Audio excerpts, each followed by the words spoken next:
Hai guys, kamu punya kripto tapi belum lapor SPT tahunan? Punya kripto tapi masih bingung lapor pajaknya gimana? Atau sudah dapat bukti potong tapi pas buka SPT malah blank nggak tahu mesti gimana? Tenang, di video ini kita bahas step by step cara laporin kripto kamu di laporan pajak. Mulai dari cara mendapat bukti potong di Indodax sampai lapor SPT tahunan, baik lewat web DJP online untuk tahun 2024 maupun melalui sistem Cortex yang mulai dipakai tahun 2025. Aku juga akan tunjukin cara masukin kripto kamu ke daftar harta biar aman dan gak salah lapor. Jadi pastikan tonton sampai habis ya guys.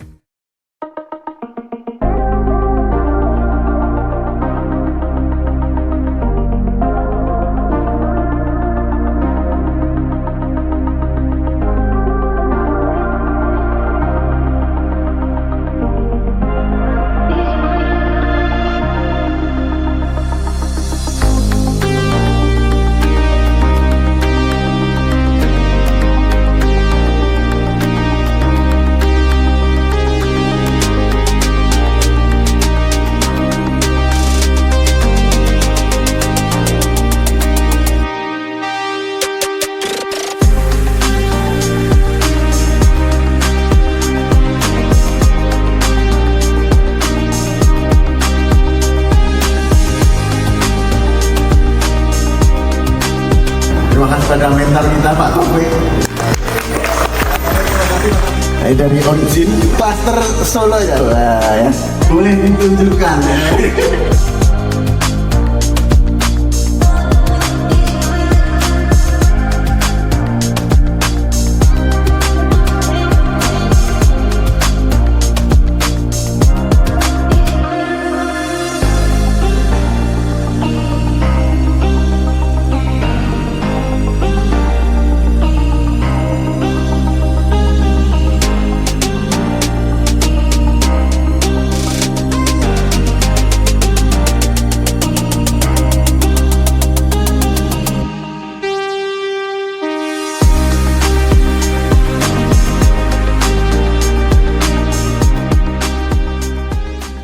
Oke guys, sekarang kita masuk ke tutorial pelaporan kripto dalam SPT tahunan orang pribadi.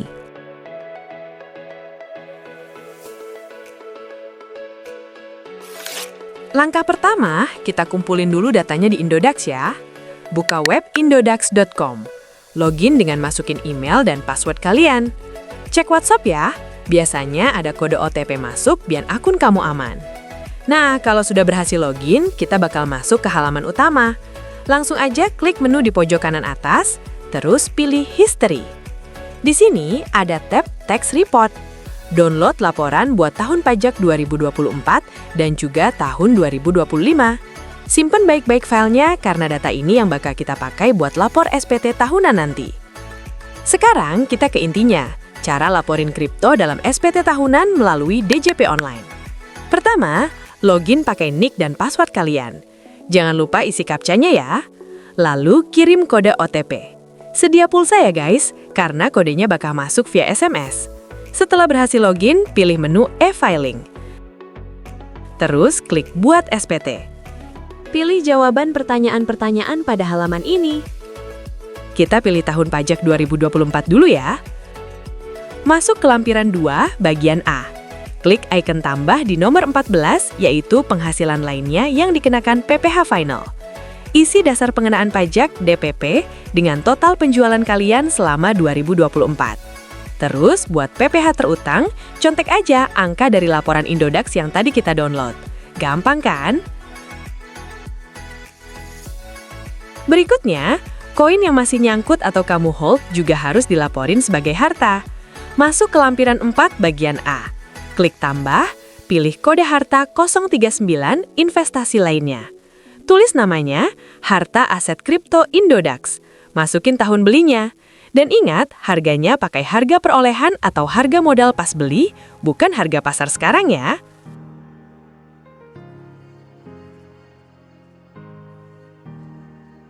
Setelah pengisian SPT kamu sudah lengkap, lanjut hingga proses kirim SPT. Buat kalian yang sudah mulai transisi ke sistem Cortex, caranya hampir mirip tapi lebih canggih, karena datanya seringkali sudah autofill atau tinggal kita validasi aja. Jadi pastikan akun pajak kamu sudah aktif ya. Pertama, setelah kalian berhasil login ke portal Cortex, langsung saja masuk ke menu SPT. Pilih buat konsep SPT, lalu pilih kategori orang pribadi untuk jenis SPT tahunan. Untuk periodenya, pilih Januari hingga Desember 2025 dengan model SPT normal. Jika sudah, klik buat konsep SPT.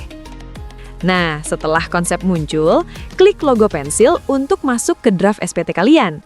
Sebelum mengisi data, klik tombol posting SPT agar sistem mulai menarik data perpajakan kalian secara otomatis. Sekarang, kita akan melaporkan pajak kripto yang bersifat final. Caranya, gulir ke bawah ke bagian I pada bagian pernyataan transaksi lainnya. Di nomor 14C, silahkan pilih Ya. Ini adalah langkah penting agar kolom penghasilan aset kripto terbuka di lampiran selanjutnya. Selanjutnya, naik kembali ke atas dan pilih lampiran 2. Klik bagian A, yaitu penghasilan yang dikenakan pajak penghasilan bersifat final. Di sini, klik tambah, lalu masukkan NPWP pemotong, yaitu NPWP milik Indodax. Pada kolom jenis penghasilan, pilih penghasilan sehubungan dengan aset kripto dalam negeri. Masukkan nilai DPP atau total transaksi dan PPh terutang sesuai dengan yang tertera di bukti potong Indodax kalian. Kalau sudah sesuai, klik simpan. Terakhir, kita harus melaporkan saldo aset kita. Pindah ke lampiran 1, lalu cari bagian harta. Pilih kategori investasi atau sekuritas. Kemudian pilih subkategori investasi lainnya, cryptocurrency. Di sini, masukkan kembali NPWP Indodax sebagai bursa tempat kalian menyimpan aset. Sertakan nomor akun, bisa menggunakan NIK kalian, lalu isi harga perolehan atau modal awal, dan nilai saat ini berdasarkan perhitungan portofolio kalian per akhir tahun. Terakhir, klik simpan. Gimana? Ternyata lapor pajak kripto nggak seserem itu kan? Biar investasi tenang, hati pun senang. Jangan lupa like dan subscribe kalau video ini ngebantu kamu. Sampai jumpa di konten edukasi selanjutnya. Bye-bye!